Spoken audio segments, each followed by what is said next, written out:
Hi, I'm Alan Hedblum. Welcome to our show, a place to feel like you belong.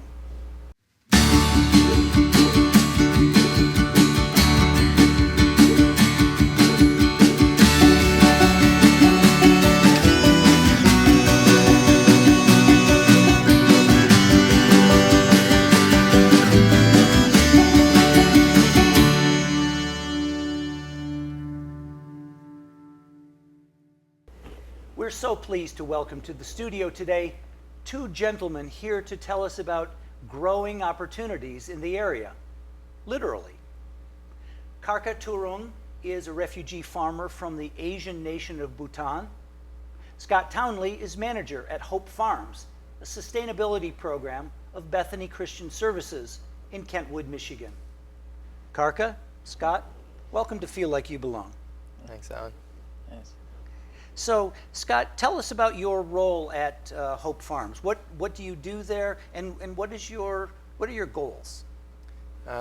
My job is the farm manager, so I manage the site and infrastructure development on the actual farm site, and then I manage marketing and curriculum for the farmers.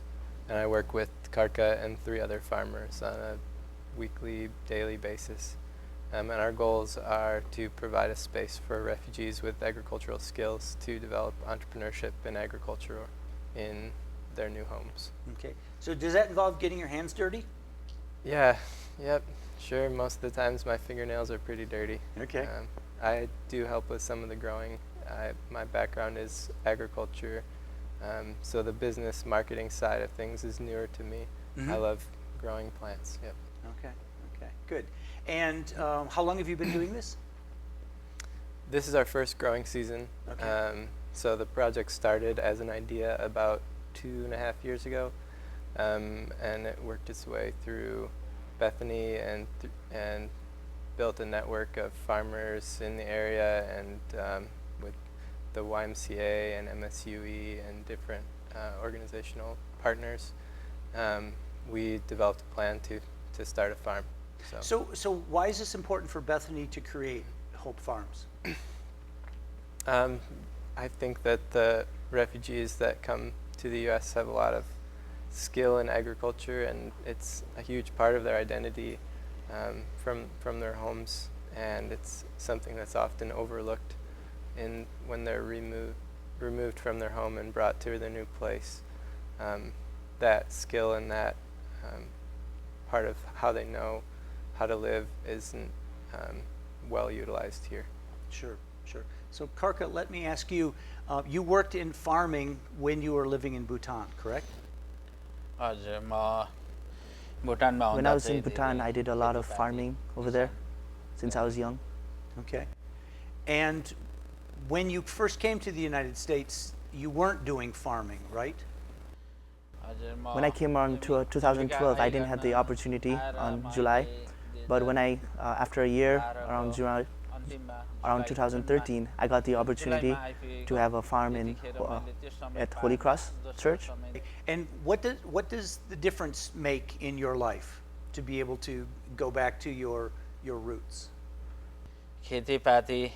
Having the opportunity to farm again, it just makes me really, really happy. Just having, I'm just speechless how happy I am, and having the opportunity, and I would really, really thank Bethany Christian Services for giving me this opportunity at Hope Farms, and it's just really, I'm just happy about it. Sure. So you were living in Bhutan, but you're ethnically Nepali. How did you come to be a refugee from where you were born? So when I was living in Bhutan, the people over there, especially Nepali people, were very mistreated, because some of my people, they rose for power against the government, and the government was always in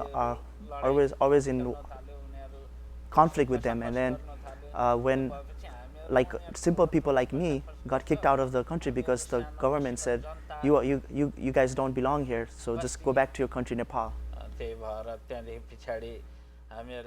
The people, they kicked us out from the country they kicked me out from my birthplace country, and then I had to come to Nepal. Those people who rose against the government from the Nepali people, they had already fled to India and other places. Then us regular civilians got kicked out, and it was really, really tough that time. We had to suffer and go through a lot of things when we finally got into Nepal. So the whole journey was very, very traumatic. Then after in Nepal, like I had a lot of, we had a lot of sufferings, and then later on, an organization named UNICEF, they talked to the government in Nepal, and they bought us land, and they opened a refugee camp for us there.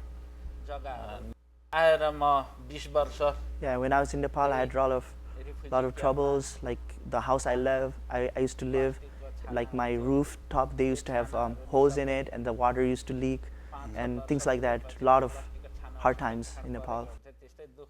And I stayed there for 20 years. Then an organization named IM got started, and they helped us to come to US with all the process. So what was the feeling when you were told you can resettle you would be resettled in the United States? For 20 years, my people, we had been waiting. We had this hope that we would go back to our birthplace, Bhutan. We always had that. For 20 years, we lived in hardship, only to wanting to go back to our previous land and our country. But that was not the case, because the Bhutan government, they didn't care about us. And later on, when I got the opportunity, and when I heard that the organizations are helping us, and they told me that if I go to US, I'll have a better life, then it just made me happy. Well, let me ask, I want to ask Scott, if I could, your experience working with these farmers, on a daily basis. So it's not just, managing the farm, managing produce, you're actually relating with human beings. What has been your experience? I mean, specifically working with Kharka, but then the other farmers as well. Well, I spent about 3.5 months in Nepal learning Nepalese in college. So I'm able to communicate with Kharka a lot of the basics of what we're doing, some basic marketing ideas, and we can talk about what's going well or what's not going well in the growing process. So it's a lot easier with Kharka than probably any of the other farmers. The other 3 farmers are from Burma. One speaks pretty good English, and the other 2 don't speak very much English. So there's a lot of me telling one person who speaks the best English, telling another person in Burmese that translation, and then she'll tell the third person in Karen the final translation. And so it's a chain of language. It's interesting. Mm-hmm. And then there's a lot of gesticulating. And what's been your personal experience, though, watching them develop, because they're strangers in a strange land? And yeah, it's a process of empathy, I think, of learning to understand the way that they see the world bit by bit, and that it took me probably a month to realize that one of the farmers has trouble understanding numbers still, because she didn't grow up using visuals to represent numbers. So just to know that that's something that she's still working on helped me have a lot more grace for telling her how many things to harvest, or how much, how many pounds of eggplant I wanted her to weigh out for me. Mm-hmm. She was pretty good at guessing, and so it took a little while, and I think she asked the other farmer for help, the one who's the same ethnic group. But just knowing that that's something that she struggles with is just one example of a big process of building people into a place where they can feel like they're moving into society that has these expectations for them. Because those are discrete skills you need, right? For living here, working here. Mm-hmm. Sure. Last question for you, and then one more for Kharka. What brings joy to your daily job? What's particularly fulfilling? Yeah, I like that question. I think that the relationships are probably the most fulfilling. And when I'm able to share a meal made from food that we grew together, and when I see that there's cooperation amongst us, me and the farmers and between the farmers, those are, I think, the things that I find the most joy in. Awesome, awesome, thank you. Kharka, last question for you. What creates belonging? What makes you feel like this is a place I can live and work and be? Just coming here in US, where I couldn't work for a year in a factory job, and just having this opportunity to have a garden my own, where I can do the things that I enjoy and do the things that really makes me happy. There are times when I don't know how to speak the English language, but I have people like Brother Scott over here, and also people in Bethany Christian Services who always help me. So all in all, I'm just really, really happy. I want to thank both of you for coming by and sharing your stories with us today. I hope more people will check out the Bethany website and see. I'm sure there are lots of ways that you could use volunteers, people to donate not just some money, but also some time and some services to help our newest citizens fit in and make a life for themselves and become a part of the community. So thank you both for coming by today. Thank you. And for our friends back home, stay tuned. In just a moment, we'll be coming back with some tips on American English, American culture, and even a little American humor.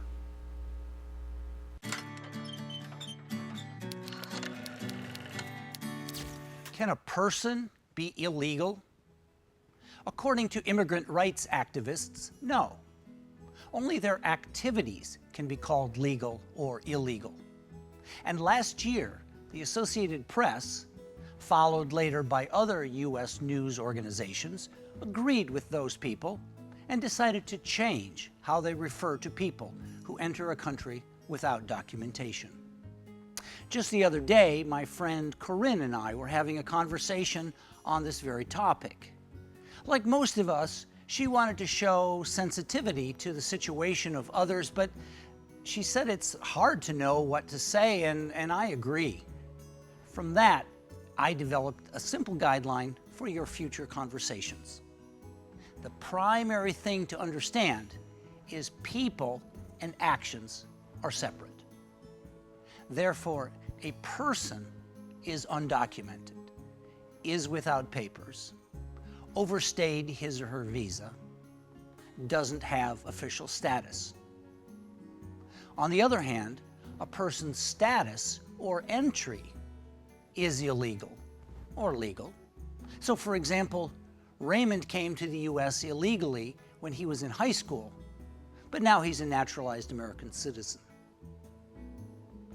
Came here illegally or legally. For example, Christiana entered legally on a student visa, but she stayed on past the expiration date after she met her future husband. So now, to review, people enter illegally. You see, enter is an action verb, but people are undocumented. Be is a non-action verb. I hope this helps your future conversations. Let us know if you have other questions, and we'll try to answer them in future segments of What's Up.